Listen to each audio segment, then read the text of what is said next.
ಬನಶಂಕರಿಯ ಹುಣ್ಣಿಮೆ ಅಥವಾ ಬನದ ಹುಣ್ಣಿಮೆಯ ದಿನದಂದು ತಾಯಿ ಬನಶಂಕರಿಯನ್ನ ನೆನೆಯುತ್ತಾ ಈ ಒಂದು ಮಂತ್ರವನ್ನ 21 ಬಾರಿ ಅಥವಾ ಸಾಧ್ಯವಾದರೆ 108 ಬಾರಿ ಪಾರಾಯಣ ಮಾಡಿ.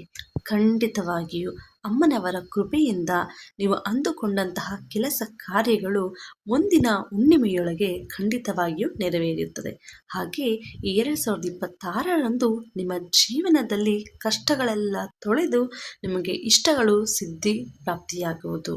ಮಂತ್ರ ಹೀಗಿದೆ: ಓಂ ನಮೋ ಶ್ರೀ ಬನಶಂಕರಿ ದೇವಿಯೇ ನಮಃ. ಈ ಒಂದು ಮಂತ್ರವನ್ನು ತಪ್ಪದೆ ಬನಶಂಕರಿ ಹುಣ್ಣಿಮೆ ಅಥವಾ ಬನದ ಹುಣ್ಣಿಮೆ ಎಂದು ನೀವು ಪಾರಾಯಣ ಮಾಡಿ. ನಿಮ್ಮೆಲ್ಲರಿಗೂ ಕೂಡ ಒಳ್ಳೆಯದಾಗಲಿ. ಅಮ್ಮನ ಕೃಪೆಯಿಂದ ನಿಮಗೆ ಆರೋಗ್ಯ ಆಯುಷು ದೊರಕಲಿ. ಎಲ್ಲರಿಗೂ ಧನ್ಯವಾದಗಳು.